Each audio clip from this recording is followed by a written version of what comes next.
ये जिंदगी है कौम की तो कौम पे लुटाए जा कदम कदम बढ़ा जा खुशी के गीत गाए जा ये जिंदगी है कौम की तो कौम पे लुटाए जा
ये जिंदगी है कौम की तो कौम पे लुटाए जा कदम कदम बढ़ाए 9 ഇറങ്ങുന്ന സമയത്ത് പെട്ടെന്ന് ഒരു സൗണ്ട് കേട്ടുന്ന ഞാൻ നോക്കിയപ്പോൾ ജലസിന്റെ കാതിൽ കൂടെയും മൂക്കിൽ കൂടെയും ബ്ലഡ് വന്നുകൊണ്ടിരിക്കുന്നു.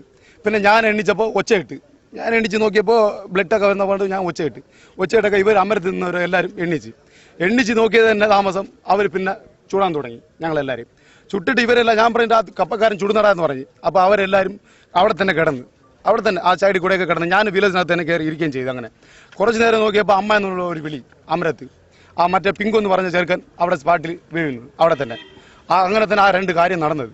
ഞങ്ങൾ പിന്നെ എല്ലാവരും ബോട്ട് ഞാൻ ഓട്ടിച്ച് മാറ്റി. അപ്പോൾ എല്ലാം മറ്റേ ബുള്ളറ്റ് മൊത്തം ബോട്ടിലും വെള്ളത്തിലൊക്കെ വീഴുകൊണ്ടിരിക്കുകയാണ്. ഞാൻ ബോട്ട് സ്പീഡ് വെച്ച് റണ്ണിങ് ബോട്ട് മാറ്റി ഓടി. അപ്പോൾ ഇത് തന്നെ ഞങ്ങൾ സംഭവിച്ചത്. കപ്പലിൻ്റെ കളറ് മേളിൽ ബ്ലാക്കും അടിയിൽ റെഡ് കളറും. നമ്മൾ സാധാരണ ഇത്ര കൊല്ലം പണിയെടുക്കുന്ന സമയത്ത് ഇതുവരെ കപ്പക്കാരുടെ പറ്റ കൂടെ തന്നെ ഓടുകയും എടുക്കുകയും എല്ലാവരും ചെയ്യുന്നത് പരസ്പരം. അങ്ങനെ ചെയ്യുന്നോണ്ടിരിക്കുന്ന സമയത്ത് ഇങ്ങനെ പെട്ടെന്ന് ആയിപ്പോയി. നമ്മൾ തന്നെ എല്ലാം വിട്ടുപോയി. നമ്മൾ പേടിച്ച് അങ്ങനെ ആയിപ്പോയി. നമ്മളെല്ലാവരും പേടിച്ച് ഒച്ചയിട്ട് പിന്നെ ഇവരെല്ലാവരും കിടക്കുകയും ചെയ്തു. അല്ലെങ്കിൽ ഇവരുടെ അകത്തും എല്ലാം ബുള്ളറ്റ് എല്ലാം കൊള്ളുമായിരുന്നു. നമ്മുടെ ബോട്ടിന്റെ വീലേഴ്സിനകത്തും ഒരു 4-5 ബുള്ളറ്റ് കയറിയിട്ടുണ്ട്. പിന്നെ അത് തട്ടി വീലേഴ്സ് മറ്റേ അതിന്റെ ഗ്യാസ് കുറ്റിയുടെ റെഗുലേറ്ററും പൊട്ടിപ്പോയി. അങ്ങനെ ഡോപ്പിലൊക്കെ ബുള്ളറ്റ് കയറിയിട്ടുണ്ട്. അത് കണ്ടപ്പോഴാണ് ഞങ്ങൾ പേടിച്ച് സ്പീഡ് വെച്ച് ഓടിയ സമയത്ത് ബുള്ളറ്റ് മൊത്തം ബാക്കിലാണ് വീണത്. ഞങ്ങൾ ഓടാതിരുന്നെങ്കിൽ ഞങ്ങളുടെ ദേഹത്തും പറ്റുമായിരുന്നു. അപ്പോൾ ബുള്ളറ്റ് മൊത്തം വെള്ളത്തിലായിരുന്നു. ഞങ്ങൾ അങ്ങനെ ഓടിച്ച് ബോട്ട് മാറ്റി. ഞങ്ങൾ ബോട്ട് ഓടിച്ച് മാറ്റിയത് തന്നെ ദൈവം സഹായിച്ച് രക്ഷപ്പെട്ടു ഞങ്ങൾ. അല്ലെങ്കിൽ ഞങ്ങളെല്ലാവരും പോകായിരുന്നു.